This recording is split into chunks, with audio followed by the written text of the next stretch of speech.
كتب عليكم القتال وهو كره لكم وعسى أن تكرهوا شيئا وهو خير لكم۔ یہاں سے پھر مضمون جہاد کا اعادہ ہے۔ کتب علیکم القتال، فرض کیا گیا تمہارے اوپر قتال لڑنا، وہو کرہ لکم، اور وہ کرہن طبعا گراں ہے تمہارے لیے۔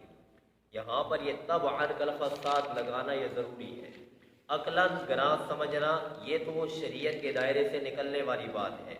طبعی طور پر گراں ہوتا ہے کہ ایک آدمی ہے نماز پڑھنا سردیوں کے موسم میں یا اسی طریقے سے گرمیوں کے موسم میں دوپہر کے وقت یہ آنا اور جانا یہ طبعاً انسان کے اوپر گراں ہوتا ہے۔ عقلاً اس کو گراں سمجھنا، اپنے اوپر بوجھ سمجھنا یہ شریعت کے دائرے سے نکلنے والی بات ہے۔ وَعَسَىٰ أَن تَكْرَهُوا شَيْئًا وَهُوَ خَيْرٌ لَكُمْ، قریب ہے کہ تم ناپسند سمجھو کسی چیز کو اور واقع میں وہ بہتر ہو تمہارے لیے،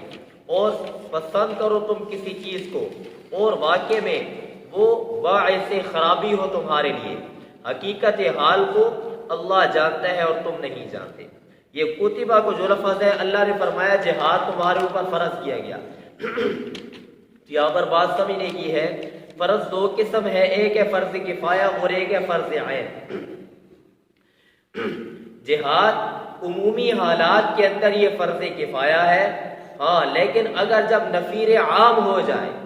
نفیر عام ہو جائے، کسی جگہ پر کفار حملہ کر دیں، کفار کے ساتھ لڑائی ہو اور اس جگہ والے لوگ پورے نہ اتر رہے ہوں تو وہ باہر والوں کو بلائیں تو ان کے جو ساتھ والے ہیں ان پر بھی جہاد فرض ہوگا۔ پھر اگر وہ بھی پورے نہیں ہوتے جہاد کے لیے کفار کے ساتھ تو پھر جو ان کے ساتھ والے ہوں گے ان پر جہاد فرض ہوگا، اور وہ آواز لگاتے ہیں بھی اب ہم پورے نہیں ہو رہے، اب ہماری امداد کے لیے آؤ، تو اس صورت کے اوپر یہ فرض عین ہوگا، ہر آدمی پر فرض ہوگا۔ ورنہ اس کے علاوہ جہاد فرض کفایہ ہے۔ اگر کچھ لوگ یہ فریضہ ادا کریں گے، باقی اگر دینی کاموں کے اندر مشغول رہتے ہیں تو پھر بھی وہ اس یہ گناہ ان کے اوپر سے ساقط ہوگا، جہاد نہ کرنے والا۔ جب جہاد فرض کفایہ ہو، فرض عین نہ ہو، اس صورت میں والدین کی اجازت شرط ہے۔ والدین اجازت دیں تو پھر جا سکتے ہیں، والدین اجازت نہ دیں تو پھر جہاد جب فرض کفایہ ہو تو پھر جہاد کے لیے نہیں جایا جا سکتا۔ نمبر 3، اگر کوئی آدمی مقروض ہے، اس کے ذمے قرضہ ہے اور جہاد ابھی تک فرض عین نہیں ہوا، نفیر عام نہیں ہوا، تو اس وقت ایسے آدمی کو جس کے اوپر قرضہ ہو، جب تک کہ وہ قرضہ ادا نہ کر لے اس کے لیے جہاد پر جانا جائز نہیں ہے۔ یسألونک عن الشہر الحرام قتال فیہ، پوچھتے ہیں آپ سے اشہر حرم میں کس چیز کا پوچھتے ہیں؟ قتال فیہ، کہ ان مہینوں کے اندر لڑنا کیسا ہے، لڑائی لڑنا جائز ہے یا نہیں ہے۔ واقعہ کیا ہوا؟ واقعہ یوں ہوا کہ جمادی الاخری کی بالکل آخری تاریخ تھی، 30 تاریخ تھی، اور چاند نظر آ چکا تھا، یعنی وہ جمادی الاخری وہ 29 کا تھا، 30 کا نہیں تھا۔ صحابہ کرام نے یہ سمجھا کہ ابھی تک یہ مہینہ مکمل نہیں ہوا اور یہ جو اگلا مہینہ ہے رجب کا جس کے اندر لڑائی لڑنا حرام ہے وہ ابھی تک شروع نہیں ہوا، اس لیے ان کے سامنے کچھ دشمن آئے، ان کے مشرک آئے تو وہ انہوں نے ان کے ساتھ قتال کیا اور ان کو جاؤ قتل کر دیا۔ بعد کے اندر مشرکین نے، یہود نے اور پھر صحابہ کرام نے خود بھی آقا صلی اللہ علیہ وسلم سے سوال کیا، نبی جی اب یہ تو اشہر حرم تھے، حرمت والے مہینے تھے، ان مہینوں کے اندر لڑائی لڑنا تو جائز نہیں تھا، منع کیا گیا تھا ان 4 مہینوں میں، تو اب ہم نے ان کو قتل کر دیا تو ابھی اس کا کیا حکم ہے؟ تو اللہ رب العالمین نے ایک تحقیقی جواب دیا ہے اور پھر آگے اللہ رب العالمین نے الزامی جواب دیے ہیں۔ فرمایا لڑائی نہ لڑنے کی ایک وجہ ہے، لیکن ان کے ساتھ لڑائی کرنے کی بہت ساری وجوہات ہیں۔ اس بنا پر اب تم یہ نہ دیکھو کہ صحابہ کرام نے کسی مشرک کو قتل کر دیا، تم اپنے کرتوتوں کو دیکھو کہ تم ان کے ساتھ کیا کرتے رہے ہو۔ اشہر حرم پہلے میں نے ذکر کیا 4 ہیں، رجب، پھر اس کے بعد ذی القعدہ، ذی الحجہ اور محرم، 3 اکٹھے ہیں اور رجب جدا ہے۔ یہ 4 مہینے ہیں جو حرمت والے ہیں، ان کے اندر ابتدائی اسلام میں لڑائی لڑنا جائز نہیں تھا، حرام تھا، بعد کے اندر امت کا اجماع ہے کہ ان 4 مہینوں کے اندر لڑائی لڑنا جائز ہے، لیکن پھر دوسرے جو علماء ہیں وہ اس کے اوپر سوال اٹھاتے ہیں کہ یہ جو آگے سورہ توبہ میں ایک آیت آ رہی ہے اس کے اندر 4 مہینوں کا جو صراحت موجود ہے اور وہ آیات کتاب میں سے آخری آیت ہے، اور اسی طریقے سے خطبہ حجۃ الوداع کے موقع کے اوپر آقا صلی اللہ علیہ وسلم نے جب ذکر کیا تو اس کے اندر اشہر حرم کا بھی آقا نے ذکر کیا ہے، تو پھر اس کا کیا مطلب ہے؟ تو اس کا جواب علماء یہ دیتے ہیں کہ ان مہینوں کے اندر ابتدا نہیں کرنی چاہیے، ابتداءً لڑائی کرنی نہیں چاہیے۔ ہاں اگر مشرکین تمہارے ساتھ لڑائی لڑتے ہیں تو پھر تم ان کا جواب ضرور دو، اور دوسری شرط کہ جو تم سے لڑتے ہیں ان سے لڑو، جو لڑتے نہیں ہیں مثال کے طور پر عورتیں ہیں، بوڑھے ہیں، بچے ہیں، ان کے ساتھ قتال نہ کرو۔ یسألونک پوچھتے ہیں آپ سے اشہر حرم میں قتال کے بارے میں، قل نبی جی آپ فرما دیجئے قتال فیہ کبیر، لڑنا اس میں کبیر بہت بڑا گناہ ہے، یہ تحقیقی جواب ہے، وصد عن سبیل اللہ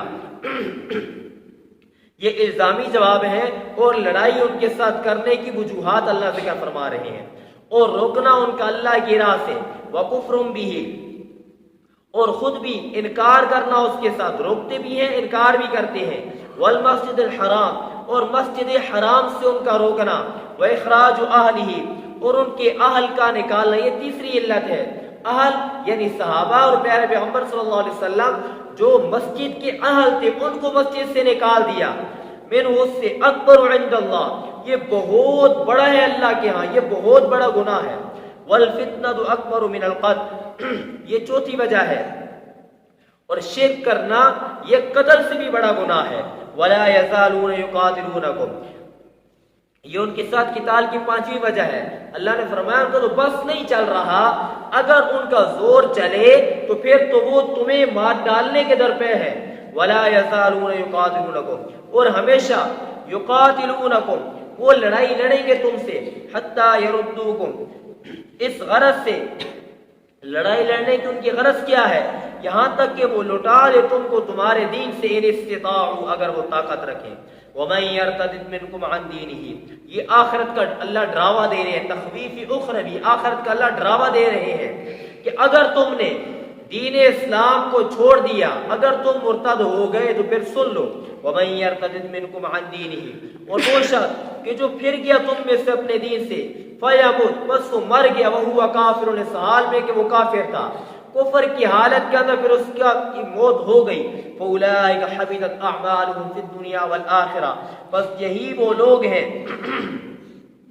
کہ برباد ہو گئے ان کے نیک اعمال دنیا کی زندگی میں، والآخرہ اور آخرت میں، دنیا کی زندگی میں ان کے نیک اعمال برباد ہو گئے، کیا مطلب کہ ان کا نکاح ٹوٹ جائے گا، اگر کوئی آدمی مسلمان کا مرتد ہو جاتا ہے تو اس کا نکاح ختم ہو جائے گا۔ نمبر 2 اگر وہ اس حال میں مر جاتا ہے تو اس کو نماز جنازہ نہیں پڑھا جائے گا۔ نمبر 3 اگر وہ اس حال میں مر جاتا ہے تو مسلمانوں کے قبرستان میں اس کو دفن نہیں کیا جائے گا۔ نمبر 4 اگر اس کی زندگی کے اندر کوئی مسلمان کہ اگر وہ فوت ہو جاتا تو اس کی میراث اس کو ملنی تھی، مسلمان مورث، اگر مسلمان مورث اگر کوئی مر جاتا ہے تو پھر اس کی میراث اس مرتد کو نہیں ملے گی، اس کے عمل سارے کے سارے برباد اور ضائع ہو جائیں گے۔ اور بعض علماء تو یہ بھی فرماتے ہیں کہ اگر اس نے پہلے حج کر لیا تھا فرضی حج، اگر یہ مرتد ہو جاتا ہے، مرتد ہو جانے کے بعد اگر اللہ اس کو دوبارہ اسلام کی توفیق دے دیتے ہیں تو اس بندے کو دوبارہ حج اس کو پر فرض ہوگا اور کرنا پڑے گا، یہ بعض علماء کی رائے ہے۔ اور ایک ہے اصلی کافر، اصلی کافر کا کیا مطلب ہے کہ جو ابھی تک مسلمان ہوا ہی نہیں ہے، مسلمان ہوا ہی نہیں ہے، اگر وہ کوئی نیک اعمال کرتا ہے تو اس کے نیک اعمال معلق رہتے ہیں۔ معلق کا کیا مطلب ہے کہ اگر وہ مسلمان ہو جاتا ہے تو نیک اعمال کا اللہ اس کو ثواب دے دیتے ہیں، اور اگر وہ مسلمان نہیں ہوتا تو وہ اعمال ضائع ہو جاتے ہیں۔ لیکن جو مرتد ہے وہ اس سے بھی بدتر ہے کہ اس کے جو عمل کیے ہوئے وہ بھی اللہ رب العالمین ضائع فرما دیتے ہیں۔ اگر اصلی کافر ہو، مسلمان لڑائی لڑتے ہیں ان کے ساتھ، اگر وہ جزیہ دینا قبول کر لیتے ہیں تو پھر مسلمانوں کے لیے لازمی ہے کہ وہ ان کو اپنی مملکت کے اندر ٹھہرائیں گے، ان کی حفاظت کریں گے اور ان سے ٹیکس وصول کریں گے۔ لیکن اگر کوئی آدمی مرتد ہو جاتا ہے، دین اسلام کو چھوڑ کر کے دوسرا دین اختیار کر لیتا ہے، کوئی بھی دین اسلام کو چھوڑ کے، تو پھر اس آدمی سے جزیہ نہیں لیا جائے گا، ٹیکس نہیں لیا جائے گا، بلکہ اس کی سزا کیا ہے کہ اگر اس کو کہا جائے گا کہ اسلام قبول کر لے تو فبہا، اگر وہ دوبارہ مسلمان نہیں ہوتا تو اس کی سزا قتل ہے، پھر اس کو زندہ نہیں رہنے دیا جائے گا۔ اور اگر عورت مرتد ہو جاتی ہے تو اس کے لیے دائمی حبس ہے، اس کو ہمیشہ کے لیے قید کر دیا جائے گا۔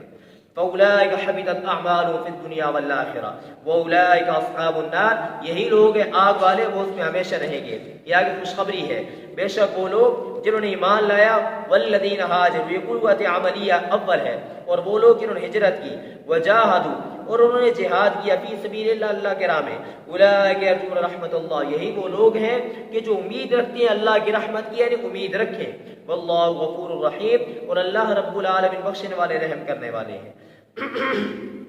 والذین ہاجروا، ایک ہجرت وہ ہے کہ ایک علاقہ ہے کہ جس علاقے کے اندر رہتے ہوئے